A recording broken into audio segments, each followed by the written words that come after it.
অনেক বড় একটা ঝগড়া লেগেছে প্রধানমন্ত্রী নরেন্দ্র মোদীর বিজেপি আর তার সহযোগী দল আপনা দলের মধ্যে। যেমন জেডিইউ নীতিশ কুমার, চন্দ্রবাবু নাইডুর টিডিপির সাথে মাঝে মাঝে কখনো দ্বিমত মনোমালিন্য হয়।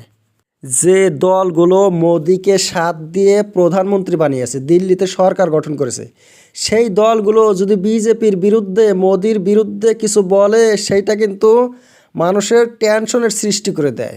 আপনা দলের সভাপতি অনুপ্রিয়া প্যাটেল নরেন্দ্র মোদীর একজন মিনিস্টার, আর তার স্বামী আশিস প্যাটেল, উনি উত্তরপ্রদেশের এক মিনিস্টার। এই আশিস প্যাটেল কমপ্লেন করেছে, বলে আসছে যে ওনার বিরুদ্ধে মুখ্যমন্ত্রী যোগী আদিত্যনাথ ষড়যন্ত্র করে লাগিয়ে দিয়েছে টাস্ক ফোর্স আর ইনফরমেশন ব্রডকাস্টিং ডিপার্টমেন্ট, যা যোগীর হাতে রয়েছে। কিন্তু এই এজেন্সিগুলো তো লাগাতে হবে বিরোধীদের বিরুদ্ধে। যেমন কংগ্রেসের নেতাদের বিরুদ্ধে নরেন্দ্র মোদী গভর্নমেন্ট লাগিয়ে থাকে সিবিআই, ইডি, তাদেরকে জেল দেয়, জেলেও ঢুকায়। কিন্তু আশিস প্যাটেল, অনুপ্রিয়া প্যাটেল আপনা দল তো বিজেপিরই বন্ধু সহযোগী। এরা নরেন্দ্র মোদীকে সরকার বানিয়েছে, উত্তরপ্রদেশেও যোগীকে সাপোর্ট করেছে। তাই আশিস প্যাটেলের বিরুদ্ধে এই যে এসটিএফ, আইএনবি, এইগুলো তো লাগানো একদমই ঠিক হয় নাই।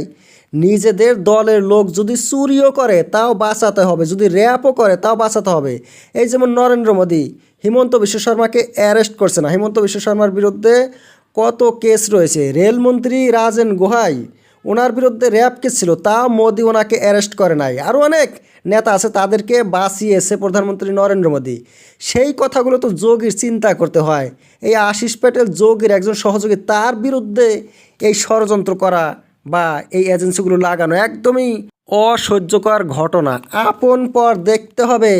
যত পারো যদি মমতা ব্যানার্জির বিরুদ্ধে লাগাও, সব কিছু লাগিয়ে তারা জেলে ঢুকাও, রাহুল গান্ধীকে জেলে ঢুকাও। কিন্তু আপনা দল বা নীতিশ কুমারও যদি একটা ভুল কাজ করে, তাও বলতে হবে যে না, নীতিশের এটা কোনো ভুল না, নীতিশ কুমার শুদ্ধ কাজ করেছে। হিমন্ত বিশ্ব শর্মা যতই খারাপ কাজ করুক, বিজেপির সব লোকেরা বলে না, হিমন্ত একদম ঠিক কাজ করেছে। মোদি বলবে, যোগী বলবে, আর যত মিনিস্টার আছে সবাই বলবে এই কাজটা হয়েছে একদম উত্তম কাজ। হিমন্ত বিশ্ব শর্মার মতো ভালো চিফ মিনিস্টার আর পাওয়া যাবে না, বিজেপির লোকেরা বলে।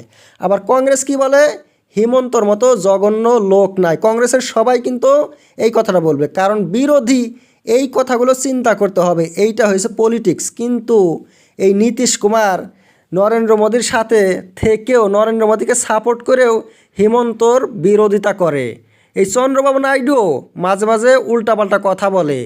এই ধরনের কারবার যদি হয়, তাহলে মানুষের সন্দেহ জাগবে যে না, নীতিশ কুমার বোধহয় থাকবে না নরেন্দ্র মোদীর সাথে, দল ছেড়ে দেবে। কারণ অ্যালায়েন্স করলে সব দল মিলে একটা দলের মতো কাজ করতে হবে। না, নীতিশ কুমার আলাদা দলের না, বিজেপিরই লোক, এমন ভাব থাকতে হবে। কিন্তু সেই ধরনের কিছু দেখা যাচ্ছে না, আর দিনে দিনে ঝগড়া কিন্তু বেড়েই যাচ্ছে। নীতিশ কুমার, চন্দ্রবাবু নাইডুর সাথে সাথে এখন আপনা দলের আশিস প্যাটেল, অনুপ্রিয়া প্যাটেলও বিজেপির বিরোধিতা করা ধরলো। অ্যালায়েন্স পার্টনাররা আবার কখনো কখনো ভয় ধরানোর জন্যেই দলের পার্টনারের বিরুদ্ধে কথা বলে। যেমন এজিপি একবার হিমন্ত বিশ্ব শর্মার বিরুদ্ধে কথা বলছিল, পরে আবার দল ছেড়েও দিয়েছিল। আসামের এজিপি নতুন করে আবার জয়েন করেছে।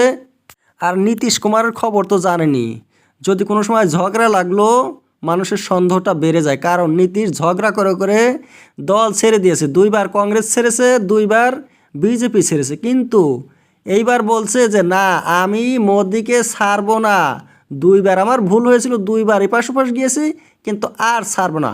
আর এই ধরনের কথা রাজনীতিতে কোনো মূল্য নাই। নীতিশ কুমার আগে কি বলেছিল, মাটির সাথে মিশে যাব, মাটির সাথে যদি প্রয়োজন হয় মিশে যাব, তাও ঘুইরা মোদির সাথে ফির যাব না। ছেড়ে দিয়েছে তো সারা জীবনের মতো। কিন্তু কোথায় মূল্য থাকলো, সেই ঘুইরা মোদির সাথে গেল কাজে। এই যে এখন যে বলছে দুইবার ভুল হয়েছিল, ইপাশ ওপাশ গিয়েছে, আর যাব না, এইটা তো সেই মাটিতে মিশার কথার চেয়ে নরম কথা হইল, আগের চেয়ে তো নরম হইল কথাটা। অনুপ্রিয়া প্যাটেল আগে যোগী সরকারের বিরোধিতা করে বলছিল উত্তরপ্রদেশে শিক্ষক নিযুক্তির ক্ষেত্রে ওবিসি এসটিকে অবজ্ঞা করেছে যোগীর সরকার। বিরোধিতা করছিল টিচার নিযুক্তির ক্ষেত্রেও। অনুপ্রিয়া প্যাটেলের আপনা দলের 2টা এমপি রয়েছে। নরেন্দ্র মোদীর সরকারে টোটাল এমপি হয়েছে 293টা। 2টা এমপিও যদি যায় চলে, তাও তো অনেক ক্ষতি। এই অনুপ্রিয়া প্যাটেল আর আশিস প্যাটেল দুইজন স্বামী স্ত্রী, নামের মধ্যে মিল রয়েছে, A+A। অনুপ্রিয়া প্যাটেল, আশিস প্যাটেল খুব ভাগ্যবান স্বামী স্ত্রীরা। যাই হোক, এগুলা প্রেম ভালোবাসার কথা, এগুলা আমি বলি না। আমি রাজনীতির মানুষ, রাজনীতির কথা বলি।